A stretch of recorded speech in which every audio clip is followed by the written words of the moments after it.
Welcome back to Focus Today. I'm Jerry Bilden, and with me today, a special guest, Southern Oregon's own Jon Micah Sumrall, who had, well, a number of titles with you: founding member, lead singer, primary writer for the very famous band Kutless.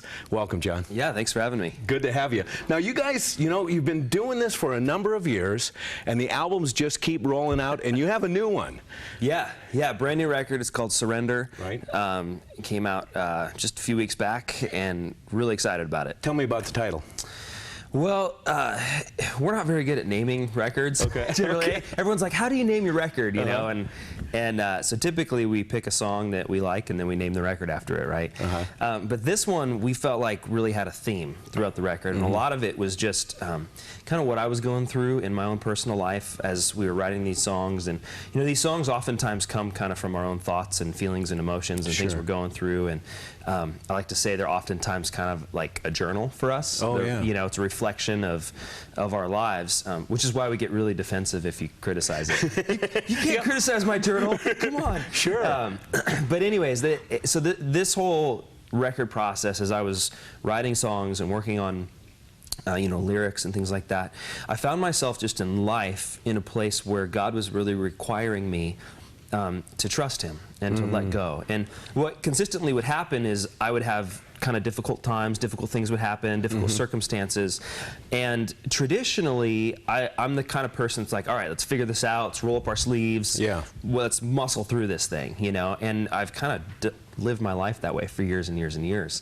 And what kept happening, though, is I would end up in a circumstance where I was like, I can't fix this. Like, there's nothing that I can do to make this okay or make this right. Like, this is so much bigger than me. It's so far beyond me. And in that moment, you go, okay, well, what do I do, right? And I kind of had this moment where I was like wrestling with God a little bit, I guess, just going, God, I am exhausted, I'm tired, like I don't know what to do anymore, like I'm just frustrated, and I totally pulled the like, well, you promised your yoke is easy and your burden is light, and this isn't easy and this isn't light, and I'm frustrated. And I really felt like God spoke to me and said, it's because you're carrying it, not me. Stop carrying it. You've got to cast your burdens onto me. And so through that, I began to learn that what can be a very good character trait, which is to work hard and to be diligent, and that's a good thing. However, the problem was my tendency was to go to that first and to work my tail off, put my head down and go to work, and never seek the Lord and never seek Him first. And then I would find myself trying to do things in my own strength and even being successful a lot of times doing that. And so what God's really been teaching me is like, you have to let go. Like, there are things in your life that are bigger than you. And you have to let go and you have to trust me. Well, that's interesting. It's very guy talk. You know, we want to take charge, we want to fix it, we want to do that stuff. And I wanted to ask you too, because obviously in our walk with the Lord, there are dry times, there are times when we struggle, and especially being in such a prominent ministry as you are, and you know, we've been to a number of your concerts and how you connect with the audience and really point to who Jesus really is. When you're in those struggles and you're ready to go out and you're ready to go out with the band, how do you deal with it? That's one of the hardest things about what we do. Being away from our families is tough. Being away from our home church is tough. But being genuine on stage every night and ministering every night, because you do the same thing over and over and over and over. You go out on the stage, you play a lot of the same songs, and, you know, and after a while, it can kind of just be a hamster wheel, you know, and it's really easy to just be going through the motions sometimes. And so you have to be really conscious to go, you know, these are new people that haven't heard any of this before, or maybe that, you know, they haven't seen what we're about to do or heard the words that we're about to speak, or you know, maybe they've heard some of these songs before, but this is going to be a new experience for them. And it can be impacting. It can make a difference. And so to remember that and to go into it with the mindset of like, I want to take this opportunity to make the biggest impact possible. It's something we constantly got to remind ourselves of. And I think the cool thing about it, for me at least, is when I'm on stage, you can see things resonating with people. Yeah. And when that happens, it's just a sobering and great reminder that, like, okay, this is connecting. Yeah. This is making a difference. And that encourages us to keep going too, Sure. because you're like, man, I see this affecting people and impacting people. And so it's one of the things that keeps us on the road and keeps us making music, and so we know it's making an impact in people's lives. And I know that's true too, because on your last concert here, I was up on stage on the side in the wings, and I was watching, and as you guys were doing your set, I was watching the crowd, and what a slice. You see people singing with you. They're singing the words, and I mean from grandmas and grandpas to their kids to the grandkids, and people, you know, from different slices of life who are connecting that, you know, you don't see that in secular music. It's more genre-oriented rather than faith-oriented, so it's amazing how you pulled them all in. Now, when you put together songs, and now you're coming together in this new album with Surrender, what's the writing process like? Are you writing a number of things that are moving you at the time, and then you put them into a collection and something that will sound like Kutless? How does it work? Yeah, you know, every song is its own journey to a certain degree, and sometimes, you know, I've had moments of inspiration where it's just me and a guitar at 2 in the morning, and I'm like, oh man, here it is, you know, and you got a song, you know, and it comes together really, you know, fairly quickly.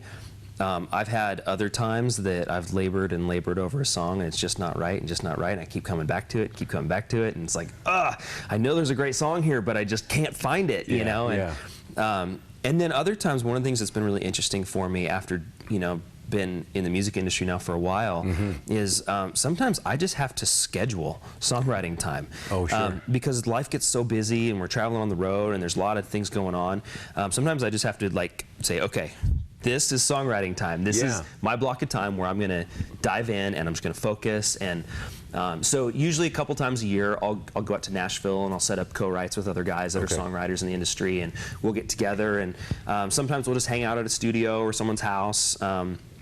Other times we'll meet at, like, some of the labels have, like, songwriting studio, like, little rooms and stuff, and sometimes we'll meet there. And we'll just schedule time, you know, and we'll usually sit down, and some of these guys, like, occasionally it'll be a guy I've never met before, you know. Really? Oh, no which kidding. is really an interesting dynamic when you're going to write a song with someone that you're like, okay, this is a great songwriter, but we've never worked together, never met each other.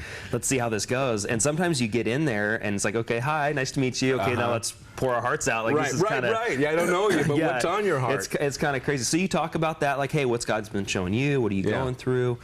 And you kind of bounce off each other. And sometimes it just clicks, and you're like, wow, this is a great combination. I love working with this guy. We need to work together some more. Yeah. And then other times, it doesn't. You're like, oh, that didn't go so well. That was a total disaster. We know not to book that one again. Very interesting. So it's just funny. But usually the guys that, like, I've written really well with in the past, you kind of learn those groupings and couplings, and you tend to go back to that and say, man, love to do this again. You talked about scheduling songwriting time, and obviously, you know, you can understand how you would need to do that. Yeah. On the other side of that, how do you schedule family time? Because you're a busy guy, man. You're out on the road, you're writing, you're recording. How does that work? I think one of the biggest things about it for me is intentionality. You know, if I just come home and I'm like, sweet, I'm home, and I sit down on the couch and flick the TV on and just kind of hang out, like, it's amazing how time just disappears. Oh, yeah. And so when I'm home, I have to be very intentional about, like, okay, I'm going to spend time with my kids today. I'm going to spend time, you know, with my wife today. I'm gonna do something with my family. And so, I mean, there's a few things, just practical things that I generally do and try to stay consistent in when I'm home. I will generally, you know, a couple times a year, my wife and I always try and get away for a couple days, turn the phones off, turn the laptops off, just like we are off the grid, you know.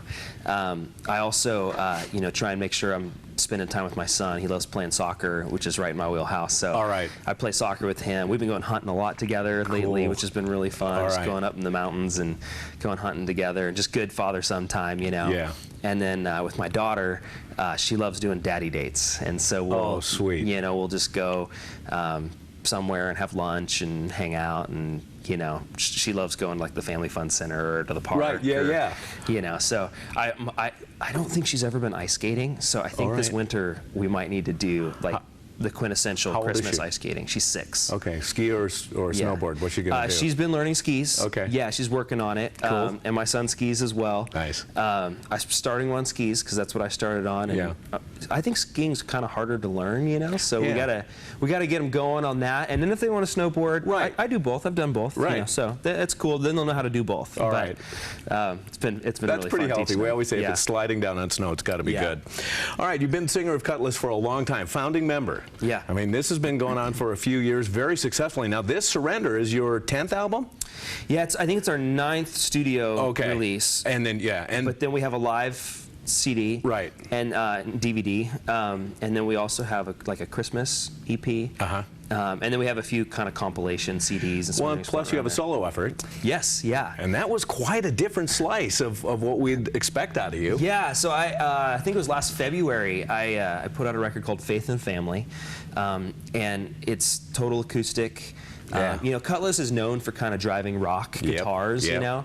And so going into it, I was like, I can't just make another Kutless record, because so much of Kutless is the music that I make, because I write for it. Sure. And it's, you know, and it's the music that I love. And so I'm like, if I'm going to do this record, I got to do something different. But I grew up doing classical music, classical piano, played the cello. Oh, wow, I didn't know that. Yeah, as well as the piano. All and, right. you know, picked up the guitar when I was junior in high. So, you know, I've got all these influences, and I actually love kind of the more mellow side. And you hear it occasionally on these Kutless records. Yeah. Our first record, Grace and Love, kind of a piano ballad. Yeah. You know, and so with each record, there's kind of the softer side, but I don't really fully get to explore that ever. And so going into this record, I thought, okay, how do we make sure it doesn't sound like another Kutless record? And so what we did is we just said, okay, there's one rule with this record. We don't need to worry about radio singles. We don't need to worry about like format. The one rule is let's try and do this whole record without any electric guitar. Wow. Because that's a hallmark of Kutless. So let's do this one record without any electric guitar, which means we have to use other instruments. So what was really fun about it is there's kind of this space there that we're like, we kept wanting to grab the electric guitar to fill it. And we're like, no, okay, we're not going to grab the electric guitar. What are we going to put in that space? And we found ourselves turning to a bunch of different instruments that we normally maybe wouldn't have gone to.